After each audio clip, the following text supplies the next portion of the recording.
Hello everyone, हम पढ़ रहे थे मल्टीपल चॉइस क्वेश्चंस। हमने सारे चैप्टर्स के एमसीक्यू कर लिए हैं एक्सेप्ट चैप्टर नंबर 17, 19 एंड 20। तो chapter number 17 stars in solar system, 19 है आपका एयर पॉल्यूशन और 20 है वाटर पॉल्यूशन। तो आज हम इन तीनों चैप्टर्स के जो एमसीक्यू हैं वो कवर कर लेंगे। स्टार्ट करते हैं सबसे पहले chapter number 17 stars in solar system से। फर्स्ट क्वेश्चन है काफ़ी जनरल सा, समझने की कोशिश करना। If I am 13 years old I have gone round the sun dash times. मतलब बेसिकली ये पूछा जा रहा है क्वेश्चन में कि अगर कोई बंदा 13 साल का है तो उसने सन के अभी तक कितने चक्कर काटे होंगे टोटल। तो देखो, हर साल जो अर्थ है वो एक पूरा चक्कर काटती है, राइट, सन के अराउंड। तो अगर कोई बंदा 13 साल का है मतलब 13 चक्कर काटे होंगे अर्थ ने उसके पैदा होने से लेके अब तक। तो कितनी बार वो राउंड गया होगा सन के। So are correct answer for this will be 13। जितने साल का वह उतने ही चक्कर उसने सन के अराउंड काटे हैं। तो option number B 13। Second, the least dense planet. ये आपकी बुक में नहीं था। जो सबसे कम डेंस प्लैनेट होता है, मतलब जो बहुत ही हल्का प्लैनेट होता है जिसकी डेंसिटी बहुत कम होती है, वो होता है सैटर्न। ठीक है, डेंसिटी कम। अब मतलब आप बोलोगे कि सैटर्न तो बहुत बड़ा प्लैनेट होता है, ठीक है, जुपिटर के जस्ट बाद सैटर्न होता है। तो ये लीस्ट डेंस कैसे हुआ? तो ये लीस्ट डेंस इसलिए हुआ क्योंकि जो सैटर्न है वो उसके अंदर मेनली गैसेज है। ठीक है, जैसे अर्थ है, अर्थ के अंदर बहुत सारे पत्थर हैं, एकदम मैग्मा है, लावा है, सब कुछ है, तो भारी है प्लैनेट।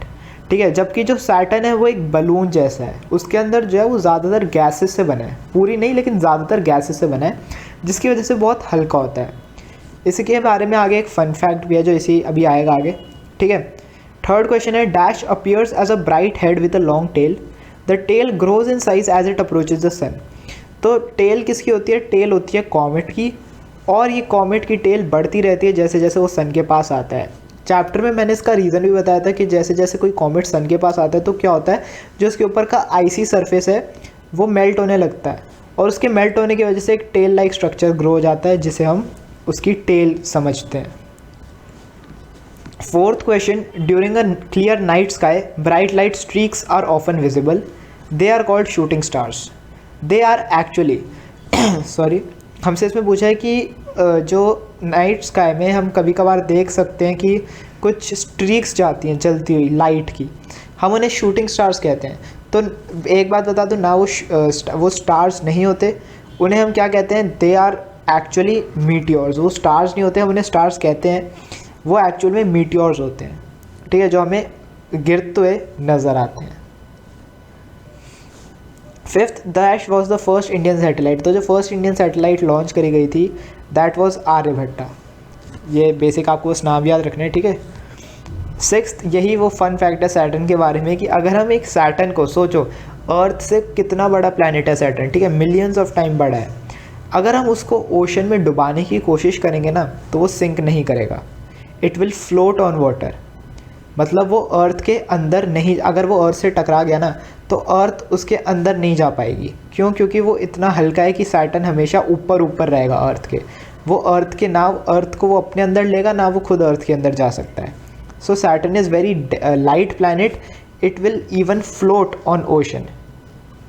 ठीक है, next seventh question, it is difficult to observe Mars because. अब देखो, जो मार्स होता है उसको ऐसे अर्थ से ऑब्ज़र्व करना बहुत ही मुश्किल होता है। इसका रीज़न ये है कि वो जो सन की ब्राइटनेस होती है उससे ढक जाता है।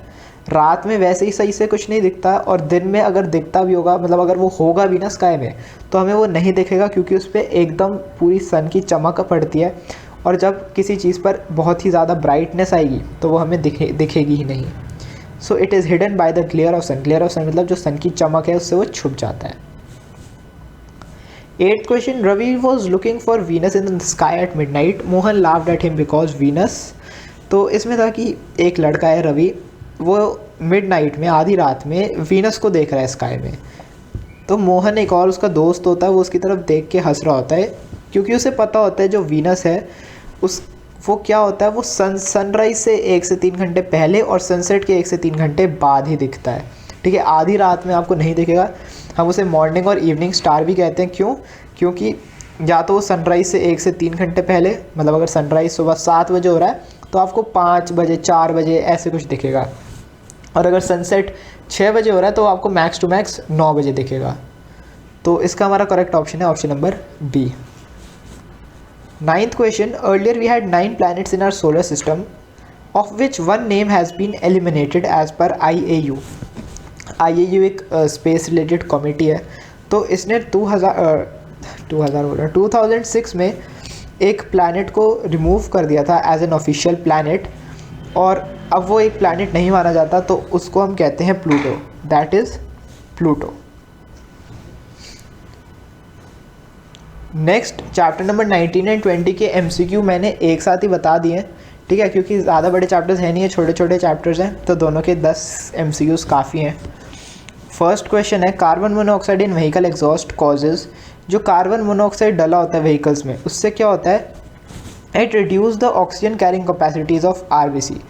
मतलब बेसिकली कार्बन मोनोऑक्साइड जो व्हीकल के एग्जॉस्ट से निकलता है या हमें एटमॉस्फेयर में कहीं भी मिल जाता, मतलब कहीं भी पॉल्यूशन हो रही होती है, तो कार्बन मोनोऑक्साइड अगर रिलीज़ हो रहा है तो क्या करता है कि वो हमारे बॉडी में जो RBC हैं, मतलब जो हमारी बॉडी में रेड ब्लड सेल्स हैं जो ऑक्सीजन को ट्रांसफ़र करते हैं, वो उसको ऑक्सीजन अच्छे से ट्रांसफ़र नहीं करने देता, वो उसकी ऑक्सीजन कैरिंग कैपेसिटी को बहुत कम कर देता है, ठीक है।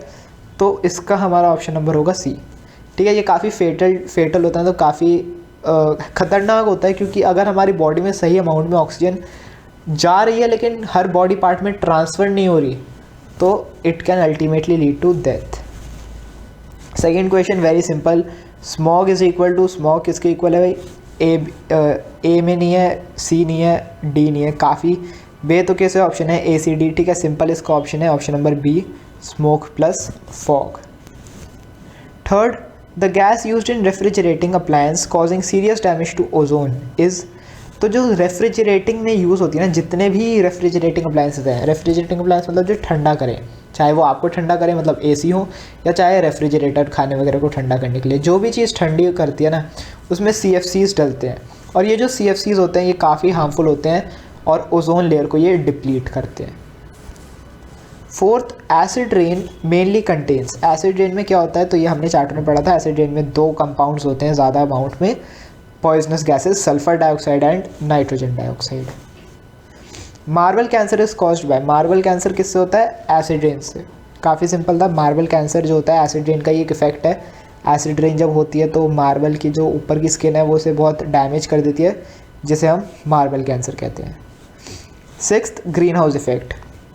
ग्रीन हाउस इफेक्ट इज़, क्या होता है green house effect, wearing green colour dresses, painting house green in colour, having green room in the house. ये तीनों ही ऑप्शन बहुत ही बेकार से हैं, ठीक है। इसका correct option option number D है, sun's heat is trapped and not allowed to escape. मतलब ये ऐसे ऑप्शन है कि अगर किसी को नहीं भी आता होगा तो वो D ऑप्शन देख के बता सकता है कि यही साइंटिफिक आंसर है, यही इसका सही आंसर है। Seventh, green house gases include. Green house gases, अच्छा यहाँ पे अब थोड़ा सा देखने वाली बात है, अगर आपको नहीं पता होंगी इन 4 ऑप्शन में कि ग्रीन हाउस गैसेज कौन सी होती हैं तो आपको पता नहीं चलेगा। तो याद रखना, ग्रीन हाउस गैसेज जो सबसे ज़्यादा ग्रीन हाउस गैसेज जो होती हैं अमाउंट प्रेजेंट हमारे एटमॉस्फेयर में, वो होती हैं carbon dioxide, methane and nitrous oxide. तो इसका हमारा ऑप्शन नंबर A जो है वो सही है। A, C और D में कार्बन डाइऑक्साइड और मीथेन तो सही दे रखे हैं, लेकिन देखो B और C तो बिल्कुल गलत है। A और D में अगर हम बात करें तो पहले दोनों ऑप्शन सही हैं दोनों में, लेकिन फ्लोरीन जो है, फ्लोरीन एक ग्रीन हाउस गैस नहीं है, नाइट्रस ऑक्साइड एक ग्रीन हाउस गैस है। 8th question, dash is a commonly used chemical method for purifying water. तो कौन सा कॉमनली मेथड होता है प्योरीफाई करने के लिए वाटर को, ब्रोमानाइजेशन, फ्लोरिनेशन, फिल्ट्रेशन, ये सब नहीं होता। क्लोरीनेशन मतलब हम पानी में क्लोरीन ऐड करते हैं और उस क्लोरीन के ऐड करने की वजह से जो पानी में बैक्टीरिया है वो मर जाते हैं, ये एक कॉमन मेथड होता है वाटर को प्योरीफाई करने का। 9th, Ganga action plan is associated with. Ganga action plan एक ऐसा गवर्नमेंट के द्वारा एक मूवमेंट था, गंगा की जो रिवर गंगा है उसका पॉल्यूशन कम करने का।